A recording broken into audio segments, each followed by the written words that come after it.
Hey, what's up guys? So last week we looked at the first chapter of the Saw video game, and I said I'll continue the series if you want, and it seems like a lot of you guys liked it. So today we'll look at chapter 2, which I already gave a short teaser in the last episode as to what it will be about. But before we start, I did some more research as to why this game was removed from Steam, Xbox, and PlayStation stores. And even though the exact reason is kind of unknown, it's most likely due to the movie license expiring for Konami, the publisher, meaning that new copies can't be sold, and if you want to play it legally, you have to get a used copy. So this level starts with you and Amanda, who we freed in the last episode, heading into the basement where we're shown that one of Tapp's police colleagues, Jennnings Foster, has been kidnapped and is in the asylum as well. But it turns out that there's actually a reason for why he's in here. Help! Help me! Do you think the man you killed cried for help the same way as he lay dying in the street?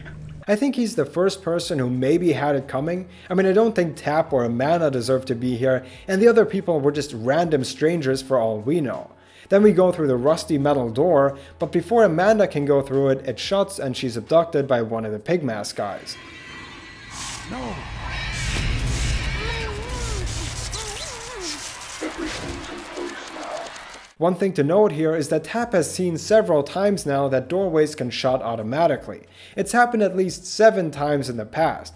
So open doorways should always be blocked so they don't randomly close. After you realize that there's pretty much nothing you can do since everything is locked off, you go further down the hallway. But pretty soon you stumble upon someone else in a familiar looking trap. Get this thing off me!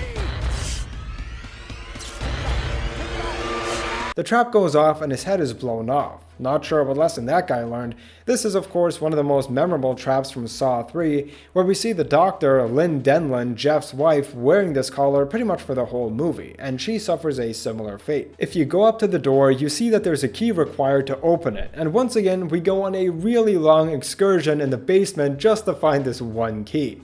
First you go further down the hallway where you stand in front of 2 more locked doors. A TV turns on to give you a friendly message from Jigsaw.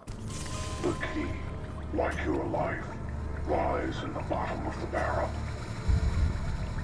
So you can see that in front of you is a barrel full of acid. This trap is, I think, also inspired by Allison Carey's trap in Saw 3, and it's fairly similar to the needles in the toilet, just that it's slightly more evil because it's a lot bigger and it takes you quite a bit longer to find the key in the barrel. You have to move your arm around a lot more than before. Now one thing that I would do is pour out some of the acid into the drain below, and then cover the drain with a barrel to reduce the spread of the toxic gas that likely forms. Is that safe? No, but I'd rather do that than stick my arm in there. Now something that I like about this game is the atmosphere it creates with all the small details. Like when you go to the left to open the next door with the key you just got, you can see someone else who looks at you and then begins walking away. We have to go down the same hallway. It leads us to a wall saying that we need to see the janitor about the steam. If you turn the corner, we get the next clue from the puppet. The way forward will be your first challenge in reaching your friend. The steam from these pipes will kill you. Find a way to redirect it, or your life and everyone else's here will be forfeit. We can see that there's a missing valve here, so we need to go to the janitor's office ahead and find it, to turn off the steam and proceed. On our way there, we arrive at a locked door, when suddenly...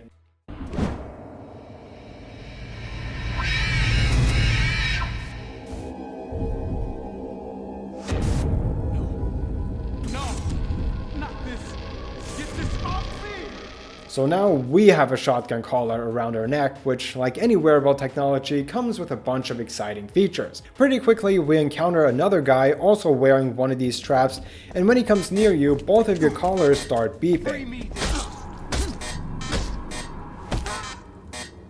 If you're too close to another person with a shotgun collar for too long, the beeping will become faster and faster, and eventually both of your traps will go off.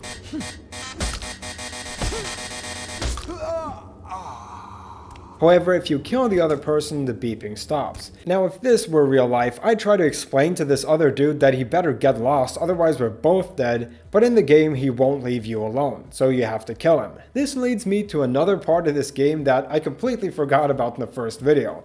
The weapons in this game are hilarious. For some reason, instead of just having normal blunt weapons, you can also beat people up with a crutch, a mop handle, a table lamp, which is surprisingly powerful, and a mannequin arm? Okay, wait a second. The mop handle I kind of understand because we're in the custodian's lair, I guess, so we're gonna find stuff like that. But why are there mannequin arms laying around? It's not just the one either. These mannequin arms keep showing up. Anyway, you beat his ass to death with a mop handle. When you go further down the level, you come into a room where you find some more writing on the wall. The wheel is near. If you go into the storage room to your right, you see a dead man and another person who begins attacking you. He's wearing a reverse bear trap, which eventually goes off.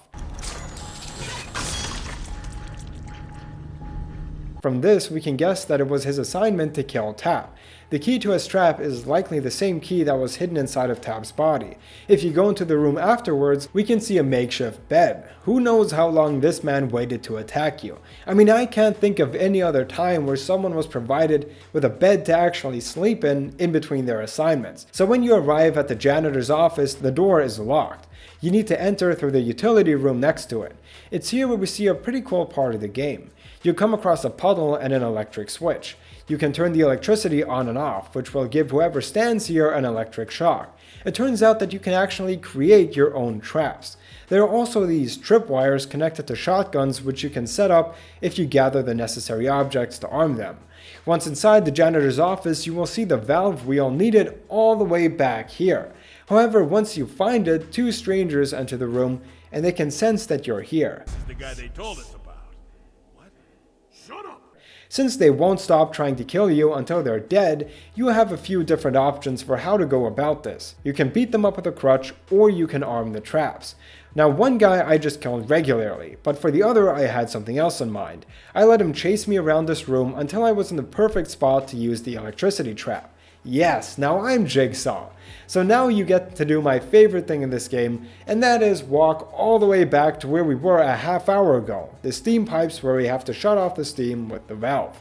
By the way, if you go to one of the fences during your leisurely stroll, you can see another victim walking around the hallways here. If you go into the room where I think he came from, you can find another door which is locked, but you can pick the lock. Bro, if you can pick locks, why didn't you just do this whole time? Who cares? In this room, another man with a shotgun collar will begin attacking you, and this fight was pretty difficult because it was really dark and the fighting system doesn't work properly.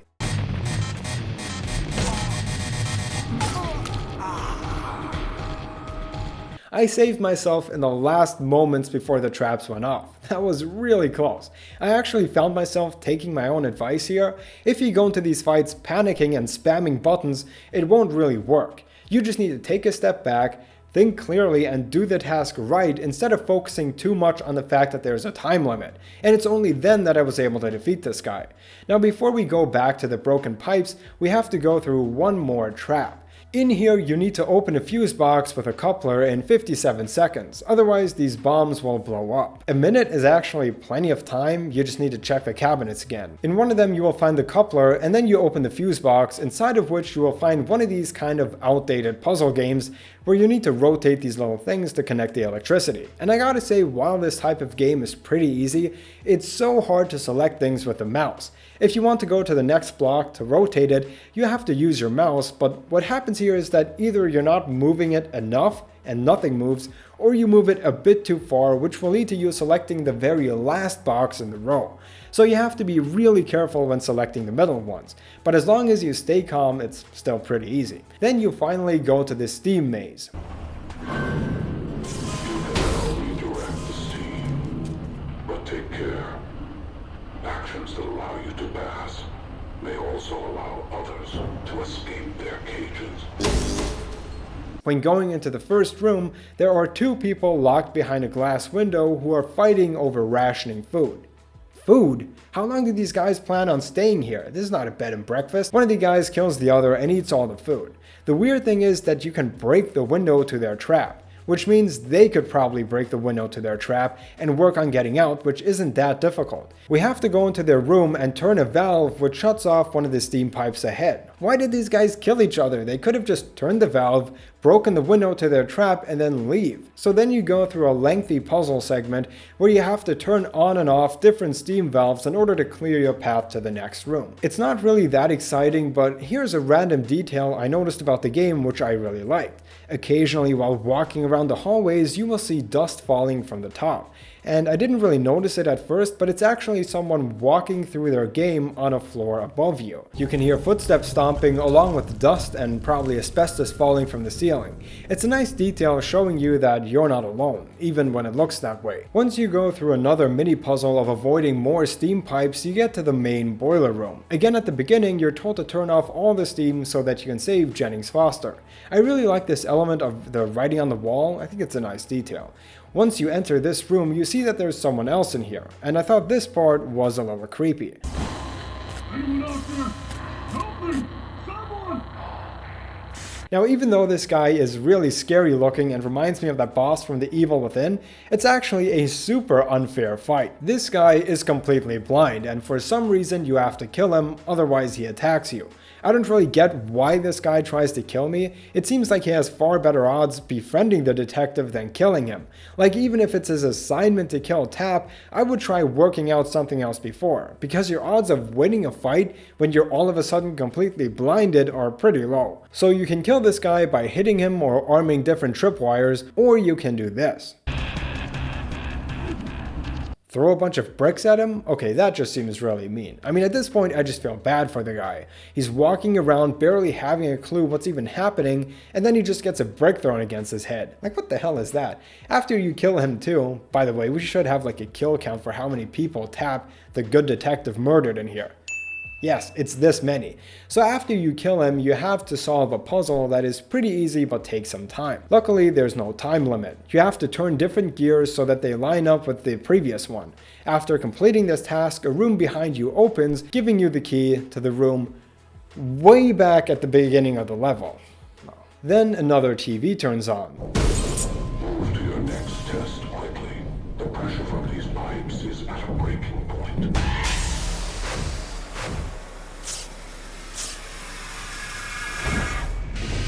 So now we have to casually jog all the way back to where we lost Amanda. Then we can use the key to go through the door where we first saw the guy with the shotgun collar. If you look to the left here, you can see another man who failed his trap and was seemingly punished by being burned alive. If you continue going further, you will eventually be attacked by a man in a Venus flytrap. One of the coolest looking traps in my opinion, which of course is from the opening of Saw 2.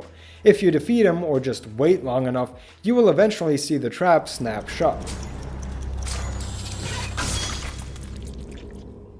I will say this, the game certainly has its flaws, but for a 2009 movie licensed game, this actually seems like it was not nearly as bad as people claim. Of course, compared to now, it's not that good, but for back then, there was a lot of attention to detail, and the game is complete and functional, which today is almost a rarity.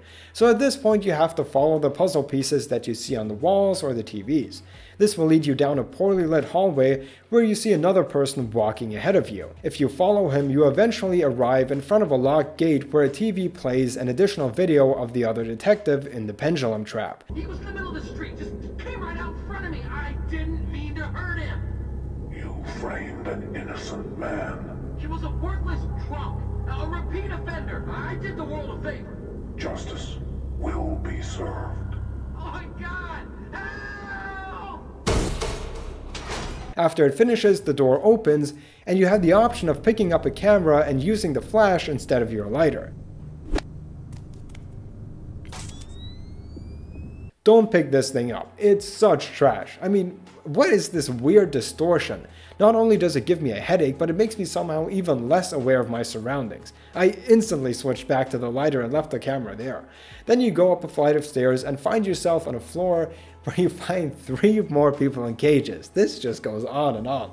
One by one, the doors open and you have to kill all of them. Here you have the possibility of arming several shotgun traps to kill the others, but it's also extremely easy to fall for other tripwires yourself, as they're not clearly visible. At first it looks like you have a time limit to kill all of them, but then it turns out that that's just the timer for the final guy's release. When he walks out, I thought it would be maybe some difficult boss fight because there was this menacing countdown, but it turns out that he has on his head a whole new jigsaw trap that we've never seen before. It's hard to see exactly what it is, but basically this guy is also blind as there's something either blocking or poking out his eyes. Why does Jigsaw want us to fight people who have some sort of disability? That's just so mean. He's blinding people against their will and then putting them into fights where they have a 0% chance of winning.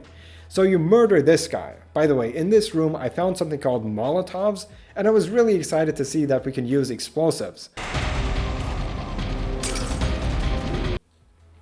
Why would you call it a Molotov when it's not at all the thing we all clearly associate with a Molotov? Whatever, I was throwing too many objects at blind people. Why can't we just walk to this guy so that he gives us the key and he either comes with us or runs off on his own?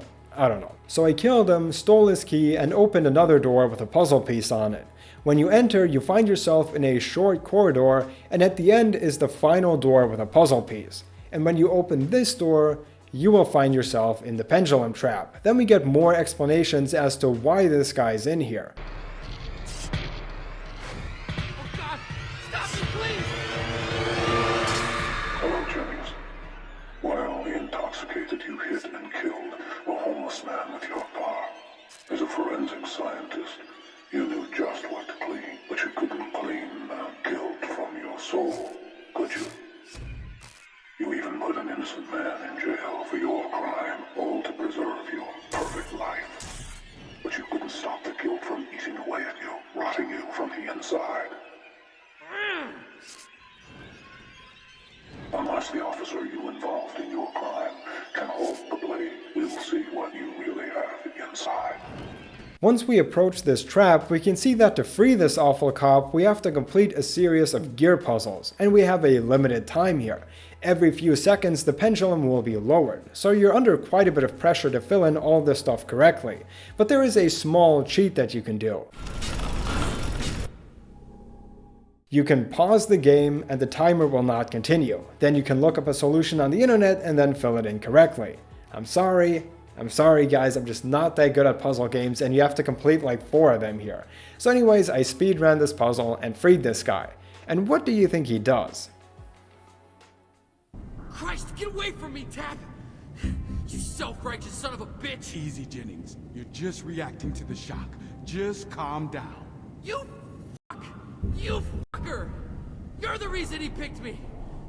You! He shouts at you and blames you for everything, and then instead of working together to get out of here, he just runs off into the darkness. That's an awful plan. When this cutscene completes, we find ourselves in another hallway with an open door at the end. You can then see that there's a TV playing inside, and what happens in this room, we will see in the next episode. I decided to split these videos at the end of each chapter. It makes the most sense since we go through the game and at the end we always have a big trap. Honestly guys, I can't wait to see where this goes next. I have not looked up any spoilers and I really don't know where this goes. So I won't be reading as many comments as I usually would because I know one guy is going to spoil the ending in a random comment and I don't want that to happen. Anyway, thank you so much for watching. Remember to smash like, smash subscribe, and I hope I get to see you guys in the next video. Bye guys.